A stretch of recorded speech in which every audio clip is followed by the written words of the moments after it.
Ai rānei, e pai ana kia whakamahi i te reo Māori ki roto i ngā karere hiko ōkawa. Hei tā te whare wānanga o te kura aro nui o Tāmaki Makaurau ki tētahi o ana tauira e kao.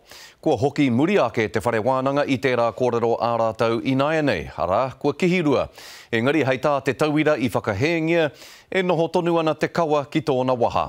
He tohu tēnei o te whakaaro kore o te tokomaha ki te reo Māori me te mea nei he reo uara kore.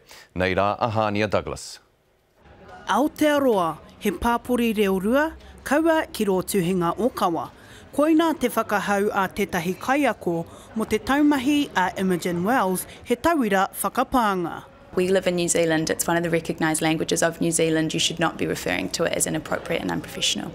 I toko ake te raruraru nei i te whakamahinga a Imogen i te kupu mōrena i te tahi i mera taumahi takawainga pāpori i te kura aronui o Tāmaki Makaurau. I was upset, especially with all the talk that's gone on about integrating te reo into primary school education as a requirement. It was just really disappointing. Kua whakapāha te kura kia Imogen, me tā rātou whakapono e kore amuri e hokia, i nā hoki he kaha te kura ki te tautoko me te akiaki i te reo Māori. The greeting wasn't part, it didn't impact the overall marks, but there was a comment made about this. This was an isolated mistake and we have acknowledged the mistake. We have apologised to our student Imogen and corrected it. He oi anō e whakapono ana asikora he huapai kua puta i tēnei take.